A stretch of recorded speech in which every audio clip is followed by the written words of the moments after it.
All right. Well, I see we're at 11:10. So again, for folks just joining us, welcome. Again, drop your name and your county or tribe in the chat. And if you wanted to share your agency information, but we're really excited to have you join us today for this workshop. So the workshop today, as you see here, is the Family First Prevention Services, or FFPS Advisory Committee. The Community Pathway Framework. And this is where we're going to highlight the Community Pathway Framework as a product example of one of the subcommittees' work.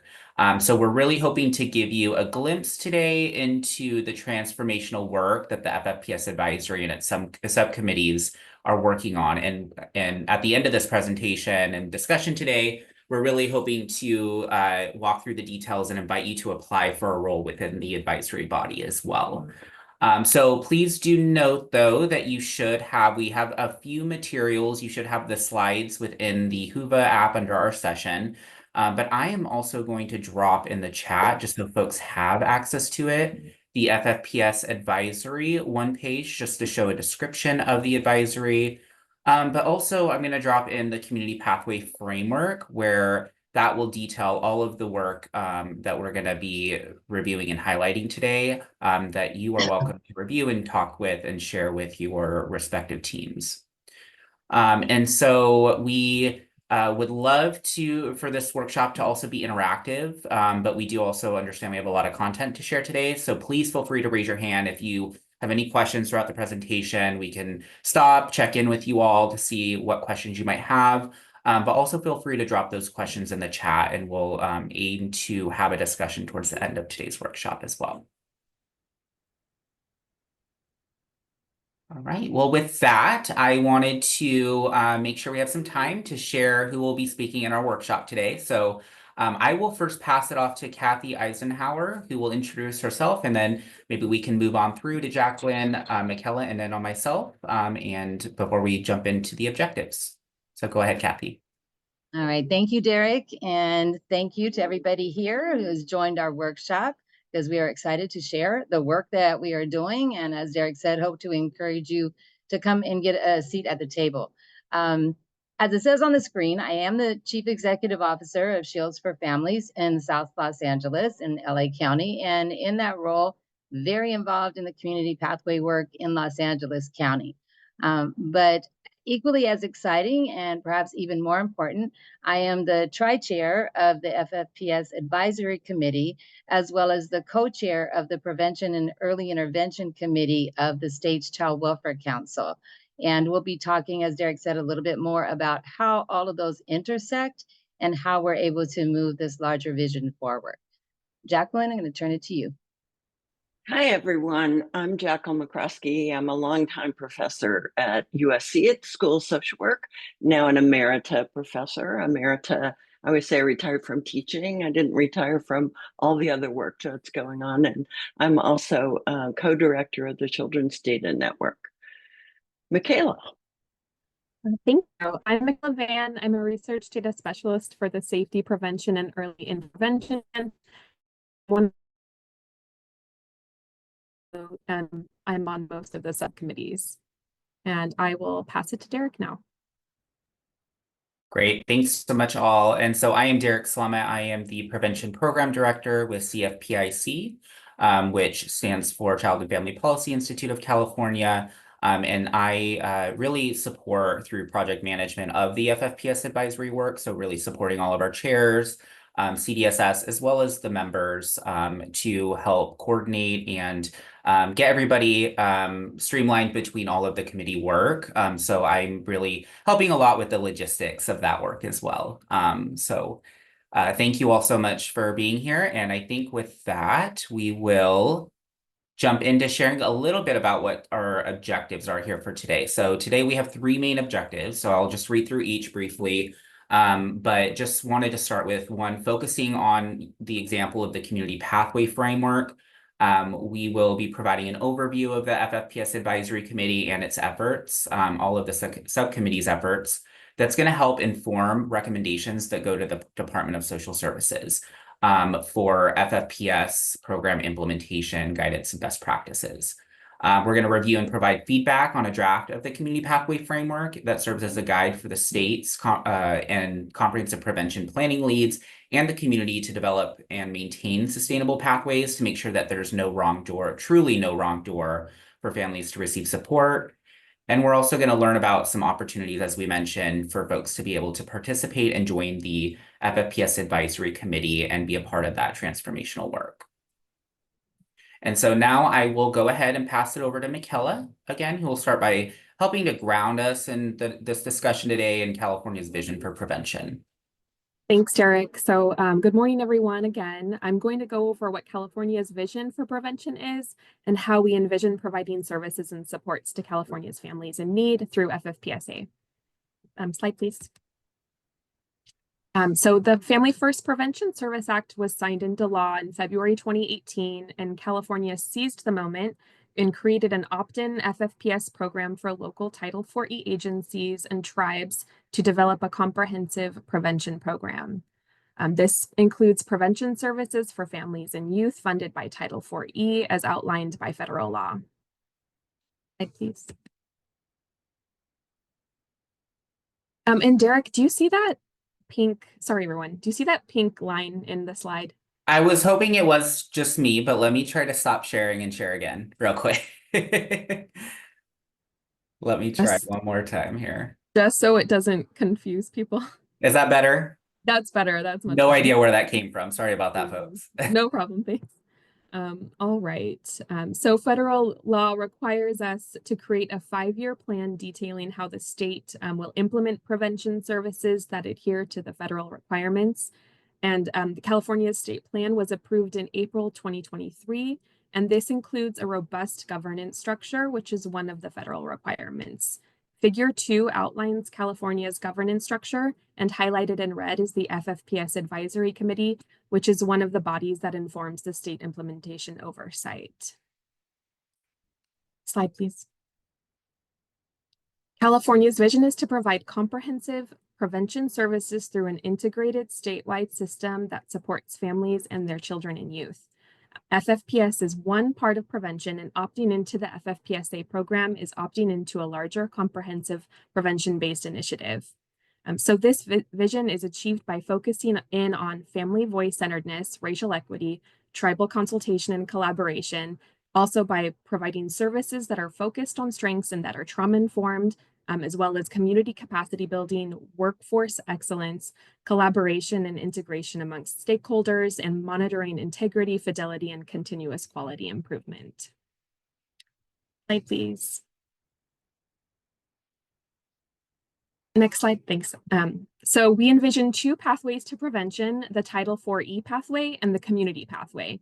The Title IV-E pathway is the traditional pathway to services, either via voluntary and court-ordered family maintenance cases or referrals that come in through the child abuse hotline or during investigations in emergency response. This pathway offers services to children and their family members. The oversight for these cases and case management is done by the local child welfare agency. Services may include non-4E eligible services, and this is an opportunity to provide on or to improve on our traditional intervention practices and increase our success rates for these families. The 4E pathway also provides additional supports to families who need them. The community pathway is accessed within the community. Families are able to self-refer or be referred by public or private entities such as schools, healthcare providers, or other local organizations. The community pathway can also be accessed via a 4E intake referral that did not result in a response by the agency or an investigation, or families can be referred to the community pathway after an investigation. And these services are voluntary, and engagement strategies such as motivational interviewing, or MI, are used to develop rapport. And the great thing about the community pathway is that families can get help when they see they need it. All right, I think now I will pass it to Kathy for an overview of our FFPS advisory. Thank you, Michaela. We can go on to the next slide. We wanted to give you kind of a little bit of a history lesson and an overview of what our prevention ecosystem is looking like now. excitingly for me, who's been in the field for a long, long time, there are many, many efforts that are going on that are pushing prevention forward. And so that is an exciting thing, something that has never happened before. But we want to make sure that all of those efforts are working in unison and aligning. And so, as Michaela said, when California was developing its plan to submit to the federal government, we were really excited on the PEI committee, which is under the California Child Welfare Council, that they were going to take a major step forward and ask for a community pathway as a component of that plan. The Prevention and Early Intervention Committee, in case you guys don't know, again, one of the standing committees under the Child Welfare Council. The Child Welfare Council was created in legislation way back in about 2006 and implemented in 2007. And so our job on the PEI committee is really to push prevention forward. So we work closely with CDSS with the development of the plan and the community pathway component, and seized the moment to put forward a set of recommendations that we were hopeful would guide the community pathway development in counties. Because we know that there is a need for guidance across the state to ensure that all those things Michaela listed are actually available and accessible to our families. And so if you look at the ecosystem, the PEI committee put forward in its recommendations that there should be a specific community pathway advisory subcommittee. And we'll talk a little bit more about those functions later. And that would work on the recommendations that the PEI committee put forward and the Child Welfare Council approved. And as a part of that, the PEI co-chairs would participate on the FFPS Advisory Committee and serve as tri-chairs, again, to make sure that alignment exists between all the efforts that are going on. Part of the other recommendations, which you see on here, was the mandated reporter to community supporter task force, which if those of you who have been following know that that task force put forward recommendations back in June that were approved in September. And now we are actually in the process of putting together a mandated reporter advisory committee, as Secretary Johnson kind of alluded to this morning, that is going to help push forward the recommendations that the task force came up with. So if you can go to the next slide, just to kind of give you an idea of the structure of FFPS. So again, all of this work aligns with each other. So the FFPS Advisory Committee is kind of the overall body that ensures that California's plan is moving forward like it said it would. And again, the Community Pathway Advisory Subcommittee will move the specific piece of the plan that deals with the community pathway forward. There's also a Title IV Advisory Subcommittee, a Training and TA Subcommittee, and a CQI Subcommittee. These all focus on different portions of the plan, but I think it's important for you to know that we all work together. So we're going to kind of walk through each committee, but you will see that each of the projects that are in the committee, that they actually go through all of the committees for input and insight before they go back up to the FFPS Advisory Committee for final approval and then passing forward to be able to get out into the field. So again, today we're going to give you an example of one of those documents that we produced. But again, important to know that the voices from all of these different committees and everyone who is on those committees, which includes a wide range of individuals. If you can go to the next slide, please. As I'm sliding into membership. So as you can see here, we have County 4E staff. We have many community partners that are on the FFPS Advisory Committee, many lived experts, state representative, tribal representatives, and again, trying to ensure that we have a broad range of individuals at the table to lend their voice to the work that we are doing. Because again, as my friend always tells me, you can't win the lottery, Kathy, if you don't play.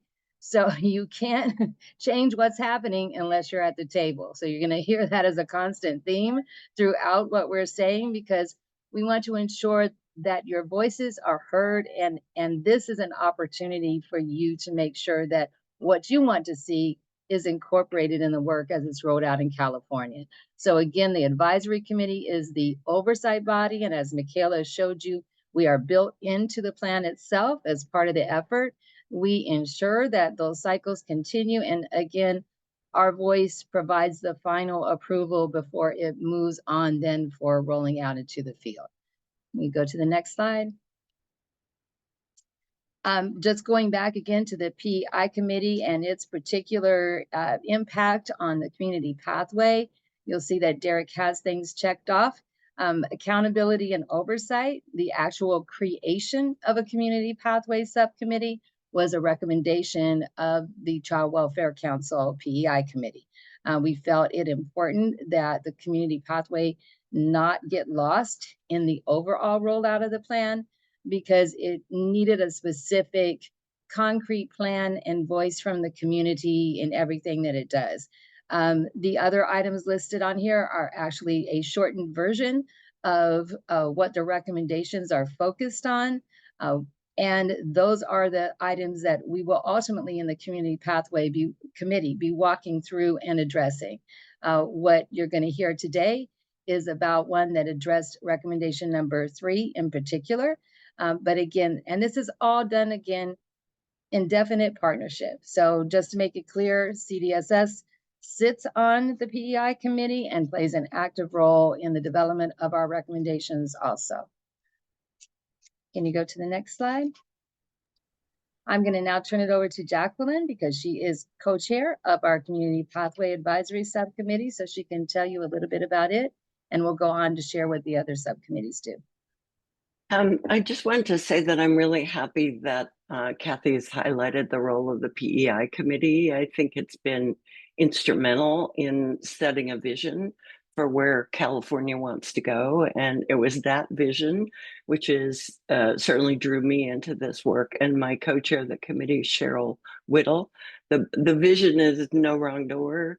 It's building on what's already in place in communities. It's using the lessons that we've all learned over time about how to engage and support families.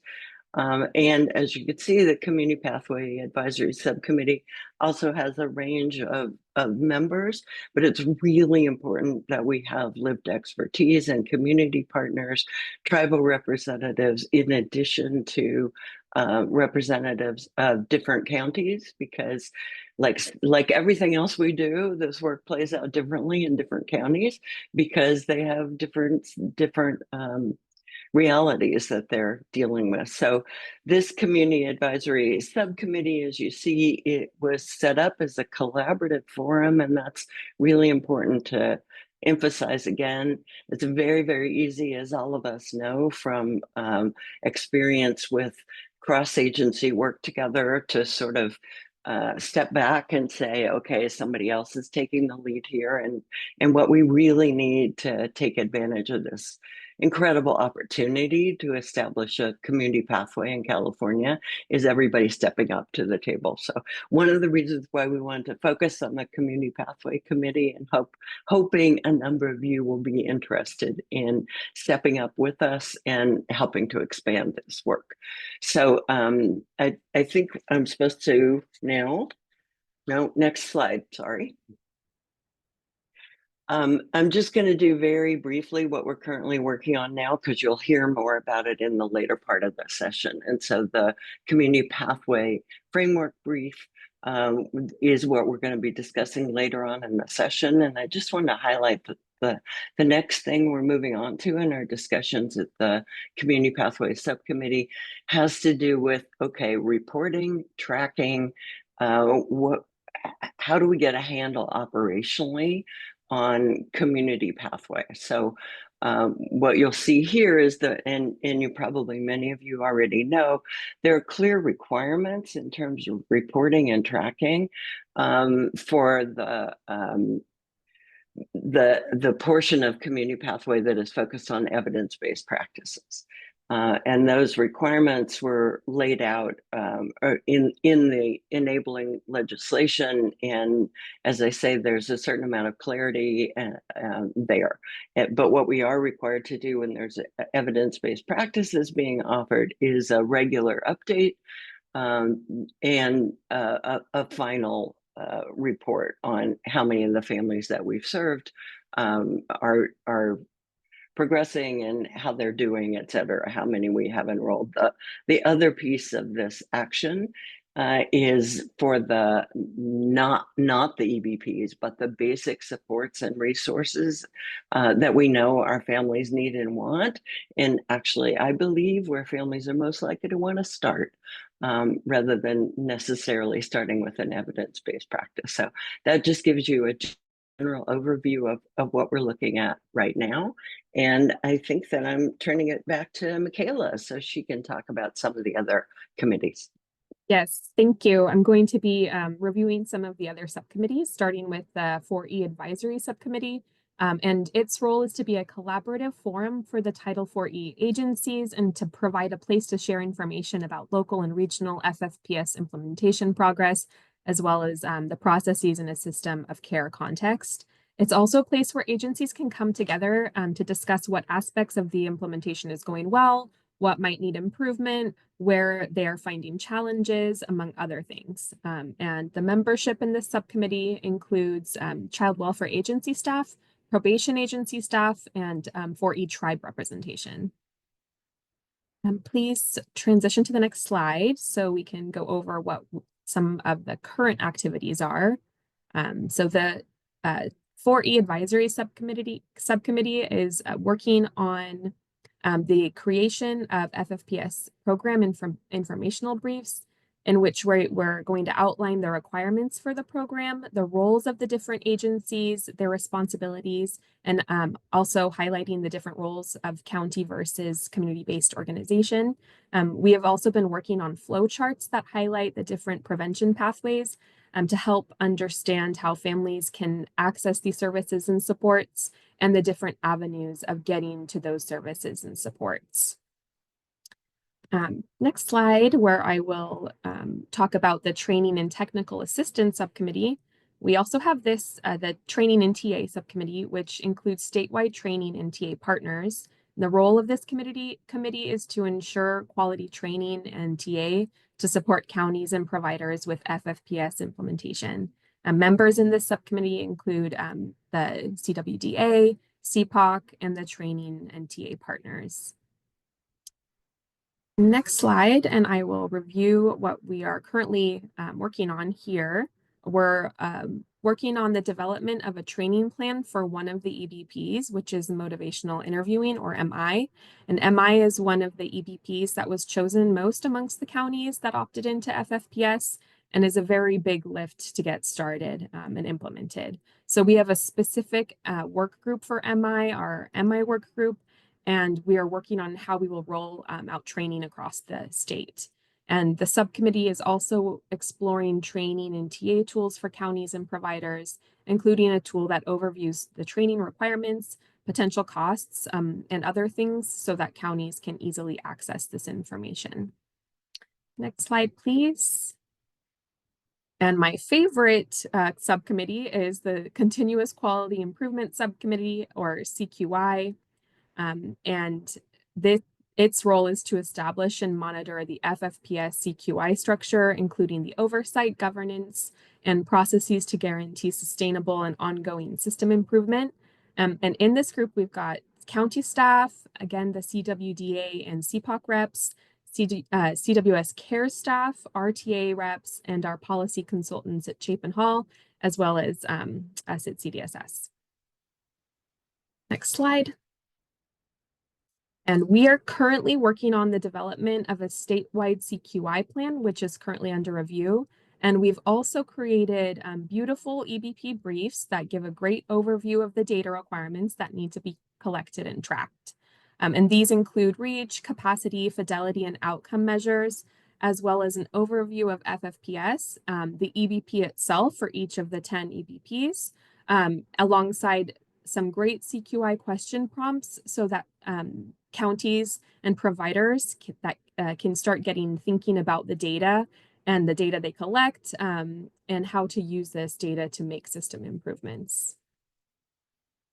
I'm going to pass it now to Derek, who's going to talk about the development of the FFPS advisory.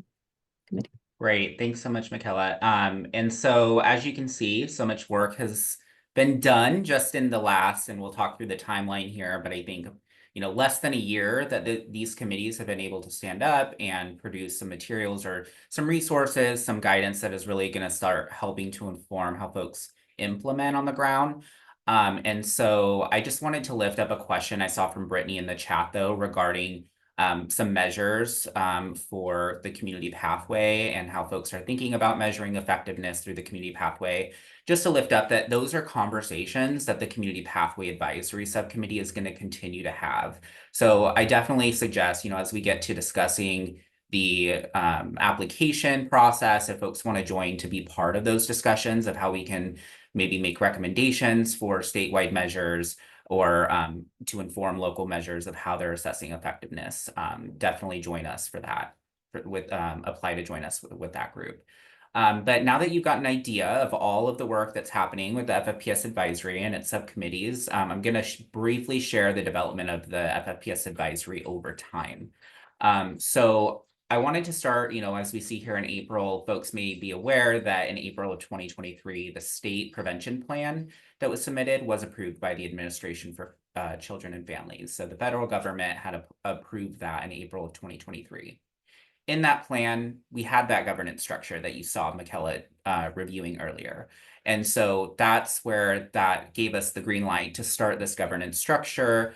So the state was able to quickly develop its governance structure and release an application that was aimed at recruiting a diverse range and set of applicants to inform all of the transformational work of the committees and the FFPS program, aiming to be inclusive of other statewide well-being efforts as well. So trying to include all the parties that folks dropped in the chat of public health departments, law enforcement, and even going beyond, trying to understand how could we get more folks with lived expertise to the table as well.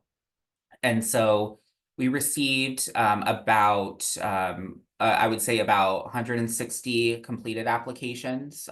We had about 240 folks interested, but didn't complete. Some of those didn't complete the application, but about 150 applications. And for the two committees, the FFPS Advisory and Community Pathway Advisory, we had about 70 individuals confirmed and appointed to those committees.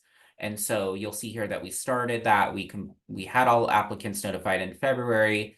And then as we headed into March, that's when we really kicked off the FFPS Advisory, as well as the CQI subcommittee. So as we moved along, that really started the momentum for building out all the other committees. And so in May, we held two more committees, the Community Pathway and 4E Advisory.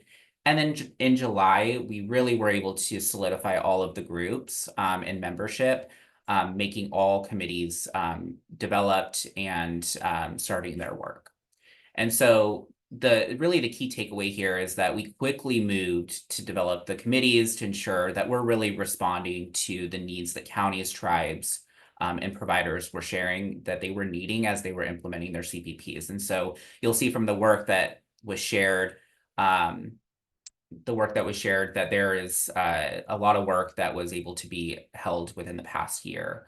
And today we continue to look for new folks to fill vacancies that we have in the structure as well. So we'll talk more about that.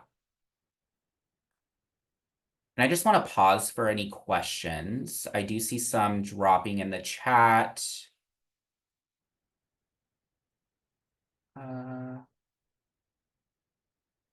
Is this where we would also discuss how we work with people with lived experience also? So I think these committees are an opportunity to first and foremost try to recruit folks from those different audiences. As you'll see that we'll share the recruitment vacancies, we'll share that. Part of that is including folks with lived expertise, but also if you're hearing things from your communities and you're a part of the FFPS Advisory, that's an opportunity to lift up those voices in the advisory as well.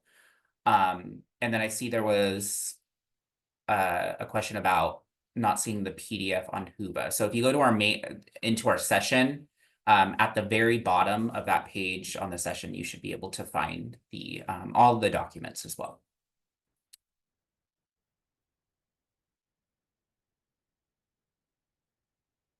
Any other questions?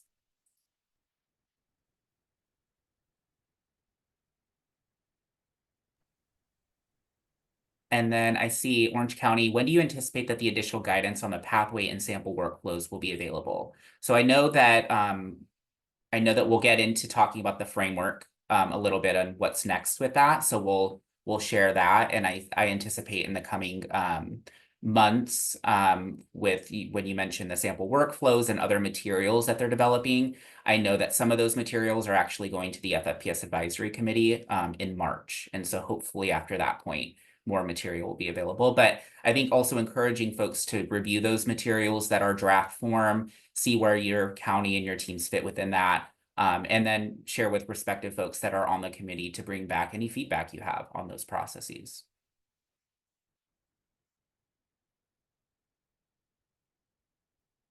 Did I see some other hands up?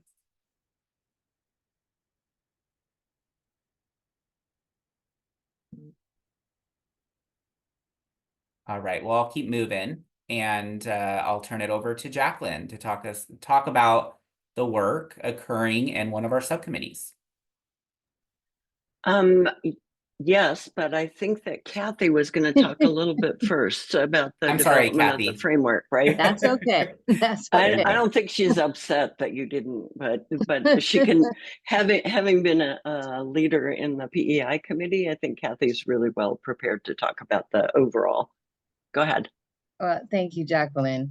And I'm glad to see that people are making comments and asking questions, and hopefully that means you're willing to get involved. We wanted to kind of give you some guidance, and in terms of the documents themselves, like Derek is saying, we really encourage you to take a look at the drafts that are coming out, where we're not holding them back. They are available for people to review. They are not final. And don't have that final stamp of approval, but they have, when they're coming out as drafts, they have gone through all the committees. So again, would love for you to review them. I think you can look to them for both guidance and for identification of things that might be missing or that we have not included, that you can then feed that information back to us. Because California, as you guys know, California is big. We have 58 different counties.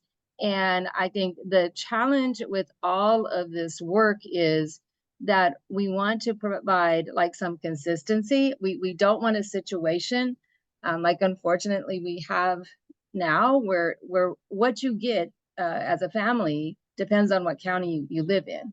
And so to the extent that we can, we want to ensure that the documents that we're developing, the guidance that we're developing provides that kind of framework. And so you're going to see the framework we developed, but also understanding that every county is different, and that this is just recommendations, but again within a certain set of parameters, so that we can all be operating in essentially the same direction and with the same kind of vision and approach in mind. I say that to say things like one of the wonderful things I think that the state did when it came to the community pathway is they've been really great about saying we're not going to mandate any particular form, any particular assessment. We're going to recognize that your communities and the work that you've been doing for years, that you already have processes in place. And so it's more about taking those processes and figuring out how we can align it with what is required under FFPSA, rather than saying, here's something new and we're going to just lay it down over top of what you're doing. And so I think that, again, has been a beautiful part of this process. But it also means that it takes a long time because we're getting everybody's voice. We're trying to make sure that we are not putting out mandates, that we're putting out guidance, but still guidance that allows us to, again, all be moving in the same direction. I'm going to take back what I said to you yesterday, Jacqueline, and say it here. We want to make sure that, this is my analogy, that we may not all be on the same page, but hopefully we're in the same book, and to the extent we can in the same chapter. But that may not be possible too, and we have to allow for that flexibility. And if you can go to the next slide, that's why from the PEI committee, one of our primary recommendations about the community pathway was that we have a framework, that it had at least some consistent definitions about things like candidacy and eligibility. So again, that a family is not going to be eligible for services in Orange County, but not eligible for services in LA County because we have defined those things differently. So again, wanting to ensure some baseline kind of guidance, but allowing for flexibilities within each county to build on what you already have, you know, to enhance what you're already doing in order to make this work. So I'm going to kind of stop there and turn it over to Jacqueline because we want to walk through the framework. But I want you to keep that in mind because I don't want you to read it as, oh, they said we should do this. No, that's not what we're trying to do here. Turn it over to you, Jacqueline. Okay, before I dive into this slide, I want to give you a little bit more about me. And if my co-director, co-chair was here, she would do the same thing. To help you understand why we feel so strongly about this and why we feel like it's an opportunity not to be missed in California to help shape something that's really works for our families. So on the personal side, when I was about 12 years old, I came home from school and my mother said to me, I took your brother in for some help today, but the person I talked to told me he had no problems. I was the one with the problems. And it wasn't till about 4 years later that we realized that my brother had some very serious mental health issues. And by that time, the ramifications of all of this were very deep and very profound. And he's one of those that our Surgeon General mentioned earlier, that mental health problems show up before the age of 14. By 50%, I think she said, show up before the age of 14. And my own lived experience of a family with lots of problems, including developing mental health problems.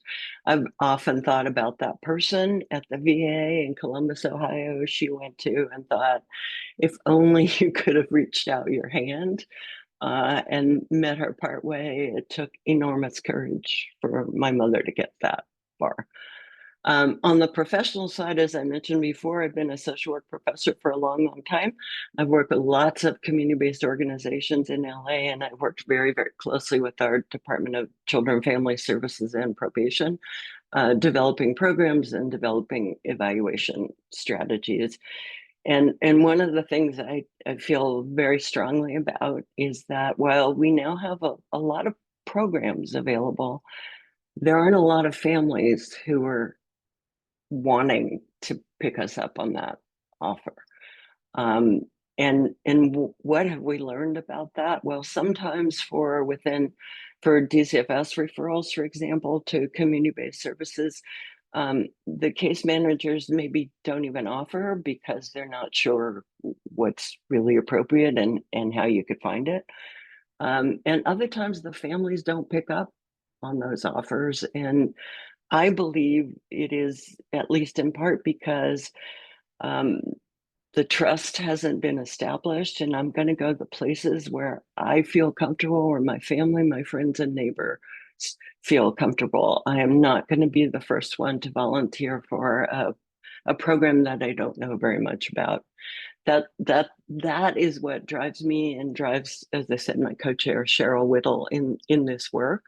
So when we were creating a framework, we were very aware that counties are very different and the resources available are very different and the population needs are spread in different ways.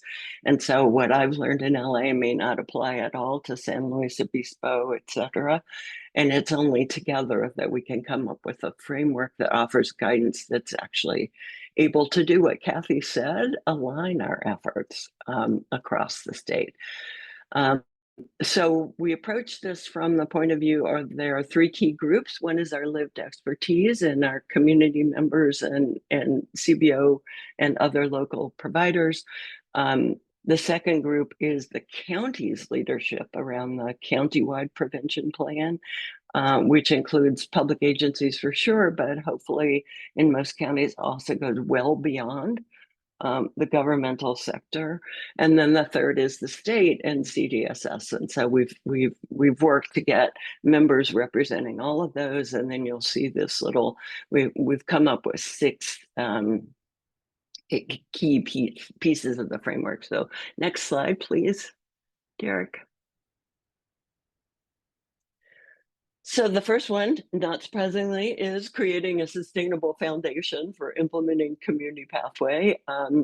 And that has to be informed by all 3 groups, but in particular by those with lived expertise and understanding in local communities of where the foundations actually are ready and what we have to build on and how we can support those who are already engaged in this work. As you look at these, you'll see we actually started with, as you often do in brainstorming, like a really long list of things. And so what we've tried to do in this framework is to organize them in a way, but there's still a list of things. And I just want to call your attention to the fact that we've got 3 groups, but sometimes it's all 3 groups have got to work together to make something happen. So for example, if you look at the top boxes under each of these, communicate regularly, participate in the local governance structure for a community, develop and implement a local governance structure that reflects the community being served for the county leadership team, and implement a governance structure that centers the voices of community members and those with lived expertise at the state level. Really clearly saying everybody's got a role and we can't do it without everybody being together on that role. And there's certain other things that are more likely to be to live with one or another of these entities. So for example, next to the bottom on this one, under the community list, develop and continuously monitor a training plan that works for our lived experts and for the people, the leadership in communities who are the ones who can tell us what are the most important things they need to know, what are the skills they want to develop and advance, and how we can rally around what they think is extremely important. So those are just examples of the kinds of things that are listed under this first one, creating a sustainable foundation and really making sure that everybody who's essential to the success of this work knows what their roles are and knows what they can bring to the table. I hope you're getting from this that sort of underlining what Kathy said before. We don't expect everybody to agree on all these things. And we're not, and this is not a prescription. It's not you have, 3 days of training and then you're set.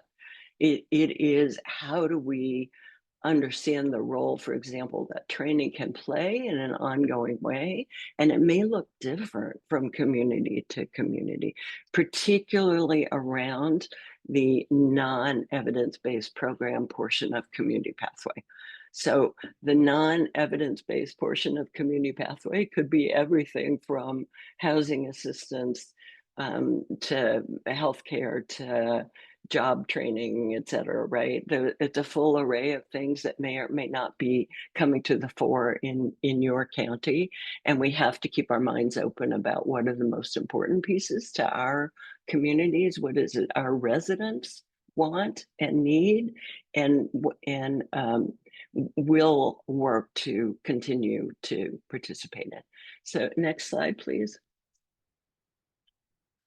The second piece is developing cross-sector partnership agreements. So some cross-sector partnership agreements are already in place and you could leverage them, and some are not in place and you've got to create them. So I'll just give you one example from our work in Los Angeles. We've been working on Community Pathway for about 2.5 years in Los Angeles.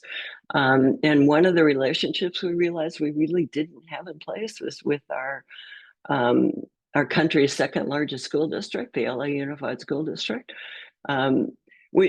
It's not that DCFS and the probation department don't interact with the LA Unified School District, but we don't actually have a partnership. In fact, we've had a history of very contentious relationships and lots of attorneys involved in those relationships.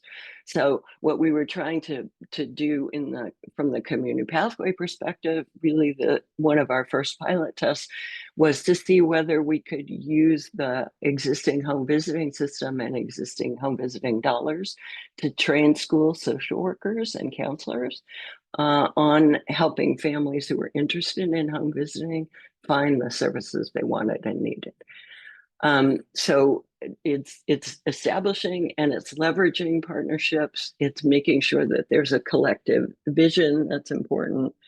And it's trying to bring that to reality. So if you look at under the community here, the last box there, how do we establish contracts for service delivery for the evidence-based programs, but also potentially for some of the other basic supports and services that are needed in particular, where there are gaps in service in particular communities. And then if you look at the CPP leads column, the second box, select, develop, or modify contracts and MOUs with local providers. And that one is particularly important for existing contracts, that we think about how do those need to be modified to fit into this different mindset about community pathway and working together. So many of our contracts it's very clear who's in charge and it's very clear who's not. But we've also got to have ways to work together to be able to best meet family needs. And then along the same lines, if you go on the state one to the third box there, where are there opportunities for statewide partnerships?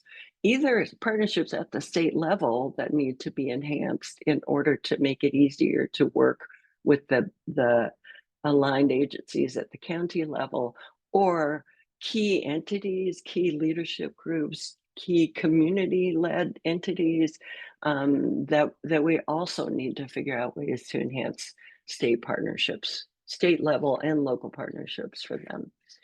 The third one, I'm not going to go on about all of these. In fact, I think I will just introduce you to. The third one is establishing internal procedures operationally. How do we can talk about it. How do we actually make it happen? Let's go to the fourth one. Identifying services and delivering with equitable access.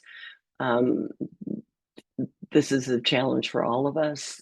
Both the access and the service array needs to be equitable. It needs to be culturally relevant. It needs to be effective.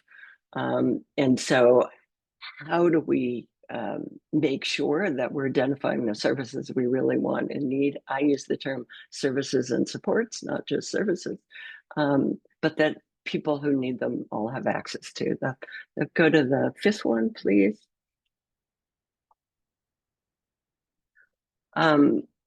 This is one where I could go on for the whole hour about it, but I will not. But the whole issue to me of how we collect and report outcomes is a really, really important one. And I don't think we've gone deeply enough into it. It's easier to address if you think just about the evidence-based practices and programs, because there's more clarity about what the data is that's required. And it's harder to think about the broad array of supports and services that families may want, and how do we track those? What's important and what kinds of outcomes should be most important to us. Brittany, I noticed your comment below, or your question about sort of, for example, thinking about whether substantiation is a reasonable outcome measure. I don't have the full answer to all of that, but I think it's a really good question, because as you know, at the federal level, they're really interested in preventing out-of-home care.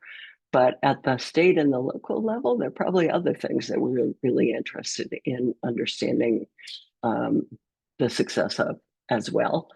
And we'll go to the sixth one. And Michaela has talked a little bit about that already. We're not going to understand how to operate, how to take best advantage of this system if we are not continuously tracking what we're doing, whether it is meeting the needs and desires of families, how we know that when we see it, and what we need, what kinds of gaps do we need to pay attention to, and figure out how to bring additional attention to and perhaps additional partners into our conversations. So I know that was a lot. I don't think we've got much time left, but Derek, would you like to take questions now and then move to the part about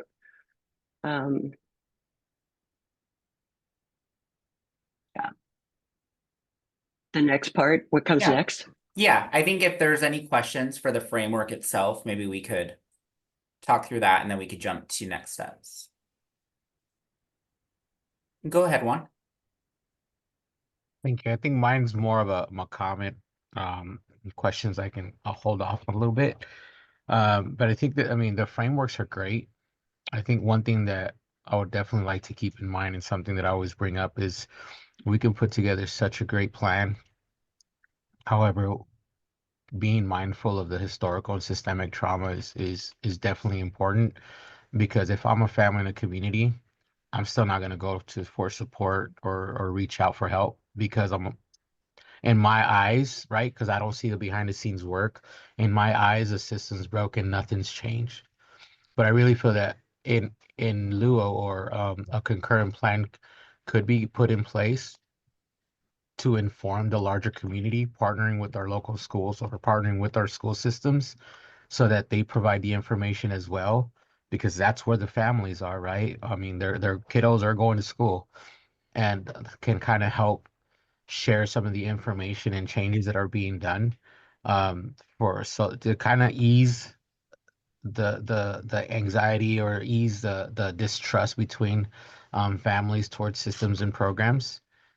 It has to be a dual effort. A plan, like I said, this plan is great and all, but how are our families going to be okay with reaching out for support or going for help when it's not being highlighted of the work that's being done? Does that make any sense? I'm hoping I'm making sense here. It makes a lot of sense, absolutely. And that, and some initial steps we've taken in LA, as I was suggesting before, working with school districts, working with childcare, working with local, like citizen leader groups across the county to understand how the information can best be shared, and it definitely isn't in this format of a framework. You're absolutely right. But if we can use the opportunity of the community pathway to meet families where they are, and as I say, build on the existing system wherever they already go, or their friends and neighbors already think about as trusted entities, that's who we want to share the information, and that's where we want to inform families about what might be available for them. Thank you for that. Really, really important. Yeah, and if I can jump in, Juan, I mean, part of this is that each county has their own plan. And what our hope is that, again, this is kind of a framework that we want passed down to each county, because you're absolutely right. They should have a community pathway like advisory committee that has those families at the table, that does what, Jacqueline is talking about, that reaches out. They should be assessing to see, why is it that families don't go over here, but yet they go over here? What are those crucial things that are going to make this work successful? And that, again, is part of that assessment. I mean, all of the counties did an assessment as part of the development of their plan, but I think that assessment is something that never ends. You have to continuously and ensure that those individuals know that they can have access to the table. And so that, again, is part of the challenge and part of something that we each have to hold ourselves accountable for. I personally think every agency should have their own community advisory board that guides them, but that's what I think, so anyway, but thank you for raising that, because that is key. It's not going to change unless we change how we're doing business at the local level.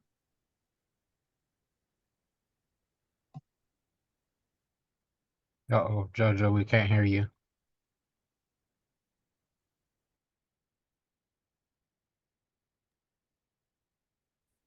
No, I just happened to notice that you were talking, and yeah, but we can't hear you, Jojo.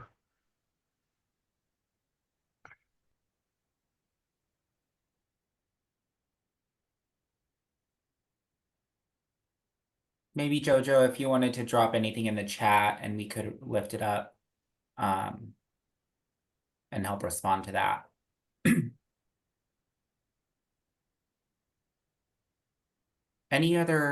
In the meantime, any other questions folks might have before we talk about next steps? Or comments or thoughts or reflections on how can this be utilized within your county, organization, or tribe? Go ahead, Leah. It was, as Juan was talking, I had the thought of or the question around accountability, maybe like built into the framework that you all are rolling out in terms of recommendations to the individual counties.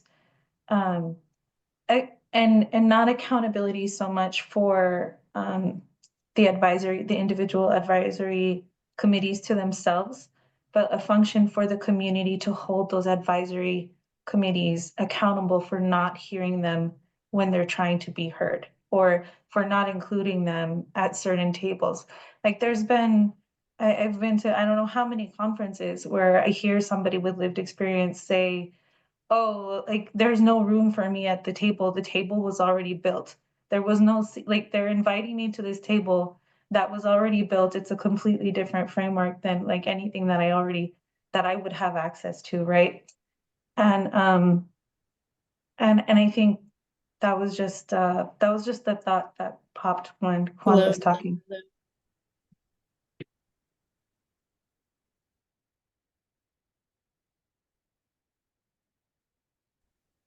Great. Thanks so much, Leah. I'm just looking at the time. I know we have about 8 minutes left, but if folks have other reactions, thoughts, questions, feel free to drop them in the chat. But we will also have an opportunity for you to share a bit more after today on any additional thoughts so that we could take that into account or consideration for the framework. Sorry, Derek. ahead. I just wanted to add, Jojo, thank you for writing in the chat. I think you're absolutely right. Making sure that people with lived experience are empowered with the appropriate language and how to engage. And sometimes we think people come to the table ready, but we should know that by now. And it's through genuine conversations with each other and building relationships with each other that we can take it out from the immediate table. Thank you. Really important. Can anybody, just out of curiosity, can people hear me now? Yes. Oh, okay. We can, yep. The last thing I did want to share is that there is framework that is available called strategic sharing, where you can empower people with lived experience to know how and the appropriate ways to share both for themselves and for the people they're sharing with. That gives them the capability to be able to come to the table prepared and feeling like they belong. Because part of the problem is the bridging process of the professional world to the lived experience. If we're really expecting people with lived experience, people to come to the table, is it built for people with lived experience and not just professionals? Because their expertise does not have to be professional for it to be honored. Intentional work is just as important if we truly want to see change. So that was all. Thank you for listening. I think that's quite powerful.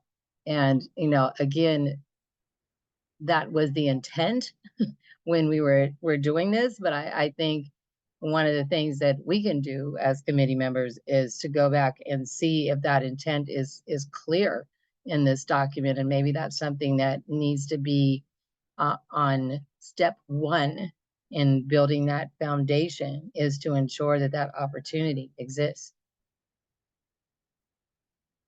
Yeah, I think just to add that, one thing that we see I noticed was in some of our events that we're putting together, we just had our Fatherhood Summit, and the whole interpretation thing got brought up.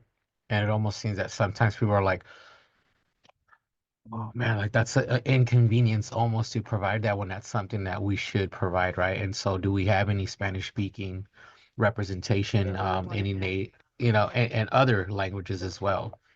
But that was a great point, Jojo. Appreciate that. Is this space actually built intentionally specifically for those folks? That's good stuff.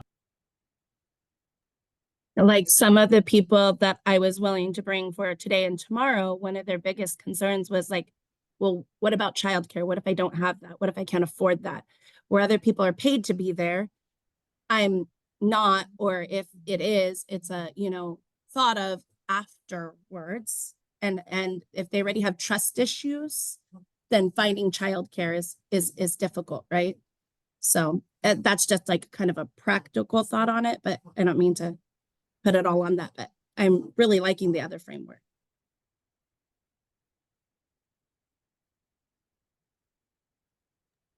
I'm writing down your wording to take it back. So I think it's perfect. Yeah, that was, oh, I think we have another question. Brittany, or a comment maybe. Yeah, hi. I just wanted to make the comment that you can see me.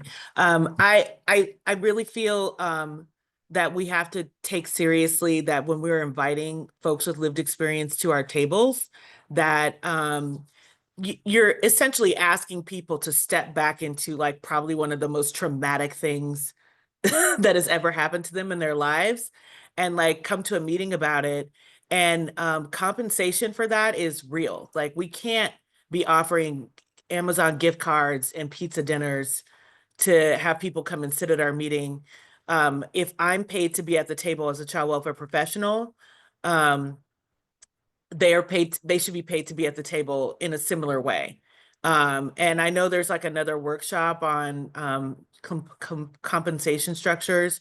In our county for a long time, we've had our parent advocates and youth advocates at every policymaking table for about 20 years. And we've done so by contracting an organization to hire them, so they're not subjected to the same background checks, but all the work product that they deliver is assignments that come from the child welfare agency. And in that way, they get paid salary and benefits for being at the table. So I think that we can't say that we value and center folks with lived experience when we don't offer them jobs to do what we're asking them to do. And we can't say that we offer I love the idea of like sharing the language for how to participate, but we have to be really, really careful about not expecting folks to assimilate into our jargony world, and make people feel like they have to reach a certain threshold of quote unquote professionalism in order to be able to share. Like the messaging should be like, you're at the table because I need to hear from you, and you're already qualified to share because you're here. So I just feel like that has to be like grounded in your group norms and in every meeting structure and every meeting culture that you have.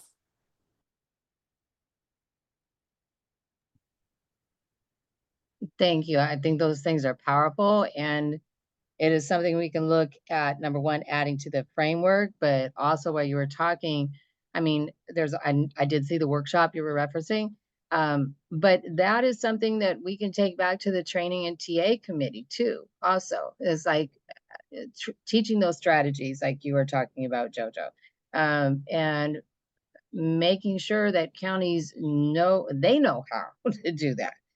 So appreciate your points, and Derek, I'll turn it back to you.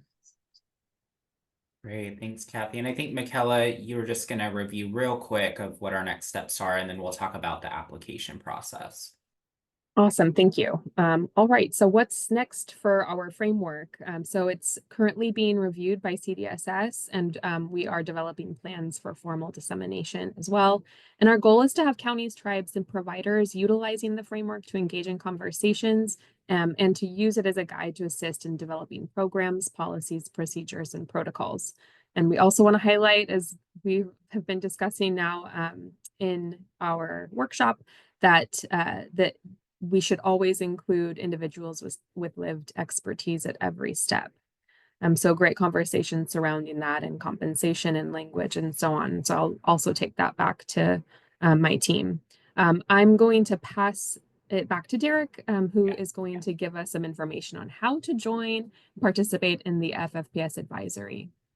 Yeah, and I'll just mention real quick, I dropped in a survey into the chat so folks can provide more information as it relates to these questions here. So please, if you have a chance to take a moment to give that feedback. I know we're at time, but I'm just going to run through because I want to make sure folks have the opportunity to join us and get involved. And so these are a set of different committee members that were representation that we're looking for. Again, this isn't also a comprehensive list. We continue to add as we fold in new wellbeing and prevention partners to the table. Others that might, will identify that they're part of this larger wellbeing system. And so this is also, if you access the application I'm dropping in the chat right now, it's the announcement, and you'll be able to see what these vacancies are on our CFPIC webpage, and then also access the application. But these are and you'll see in the application itself, all of the participation requirements. We just do ask for the commitment to attend all of the committee meetings, and you'll see when they're actually meeting for the FFPS Advisory and Community Pathway Advisory Committees. And again, you'll see a comprehensive list here, but we ensure that all of our members are supported and have orientation and are set up to be successful. And again, I think going back to the feedback provided today, how we might find new avenues to really build some kind of support network and system for those with lived expertise that are joining us at the table. And Vita, we do have some partners represented from the LGBTQ+ community. But again, I think just as similar as other partners, we would love to hear more or get more applications from those populations. And I wanted to let Kathy speak briefly to what folks can get from our committees, if that's all right, Kathy. Yeah, and I know I'll be brief, but hopefully today you've learned that you get to have your voice at the table by participating. And, we need diverse voices at the table to ensure that we are capturing everyone's input in the development of all of these documents, of the framework, of all the work that we have ahead, because it's not going to work unless we do. I'm going to be honest with you folks, it's a lot of work. And, you're doing your regular job like me, and sometimes I'm up all hours of the night. But if you are committed to it, we want to encourage you to join. But I don't want you to think that it's going to be easy, because I guess anything that is really good, you have to work for, right? And so we want to make sure that you're part of it, because we are on a path right now to a child and family well-being system in the state of California. And I am hoping that many of you will join us on that journey by submitting your application to join one or more of these committees and help us participate in pushing this work forward.